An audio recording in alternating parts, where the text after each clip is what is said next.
Under the UNCIP resolution of 13th August 1948, the ceasefire came into effect from the 1st of January 1949. According to the terms of the agreement, a ceasefire line was to be delineated, which the troops of neither country would violate. Thereafter, Pakistan was to withdraw all troops, tribesmen and Pakistani nationals from the areas of occupation. And then finally, India was to withdraw the bulk of her forces, and a plebiscite was to have been held to ascertain the wishes of the people. Pakistan sidestepped the real issues pertaining to its troop withdrawal and began harping on the plebiscite issue. What was even more appalling, it went ahead and ceded large areas of territory under its control to China in 1963. 17 years later, under the cover of Mujahids and Razakars, Pakistan launched the Gibraltar Force into Kashmir.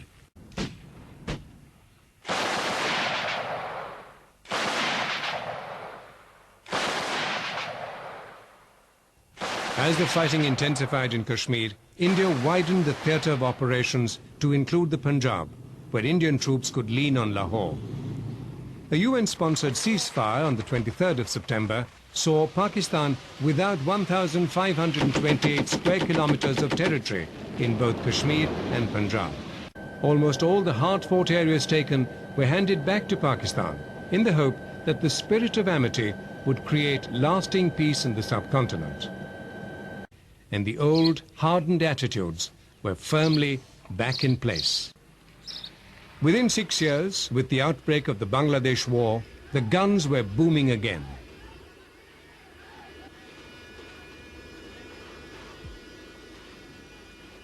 In Jammu and Kashmir, along with the rest of the western sector, a posture of offensive defense was to be maintained. Heavy fighting once again in Cham and Punch saw the Pakistani expending considerable effort in these sectors. With the fall of Dhaka, the fighting in Kashmir came to an end shortly thereafter.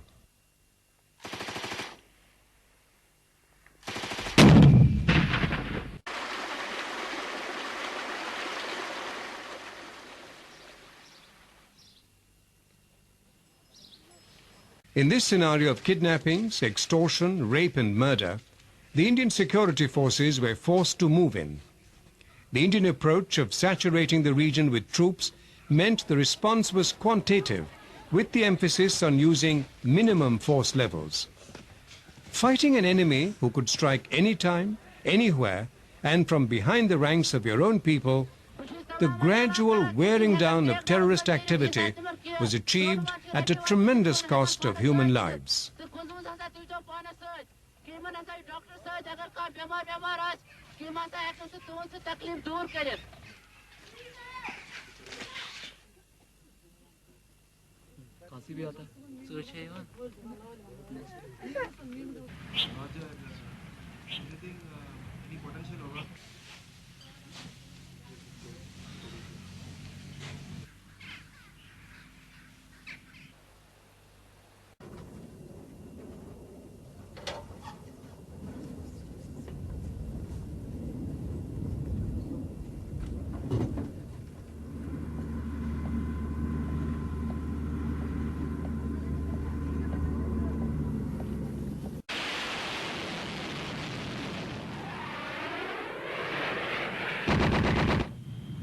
True to form, Pakistan was using almost every trick in the book to turn the Kargil situation into a major victory, even resorting to open nuclear blackmail.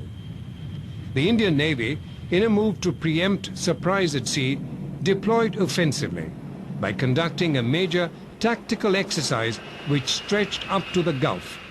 The message was clear. This aggressive posture acted as a major deterrent to further escalation of the Kargil conflict.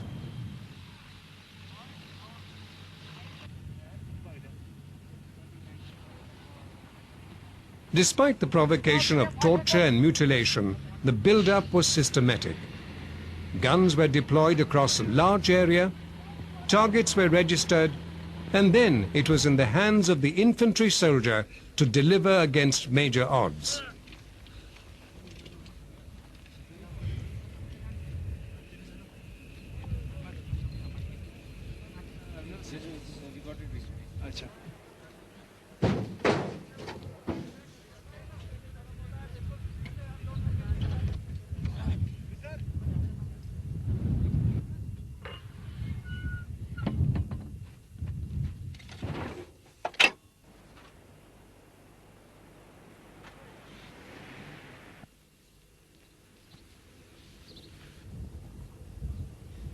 Fighting here involved a stiff climb through windswept barren slopes, almost all of it covered by Pakistani guns. Well sighted and extremely well dug in, the Mujahideen, who weren't real Mujahids but regular Pakistani soldiers, waited for the Indians to close the gap. Number 3, fire!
Toluling, .5140, Three Pimples, Tiger Hill, .4700, all were household names by the end of June.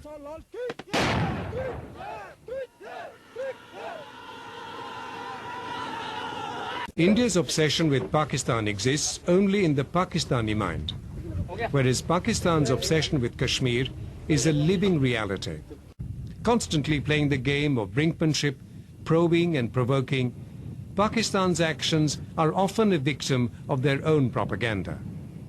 In the immediate aftermath of the Kargil conflict, Pakistan needs to first acknowledge its dead, and then with them, it must bury the lies and half-truths which it has fed the world and itself for more than half a century.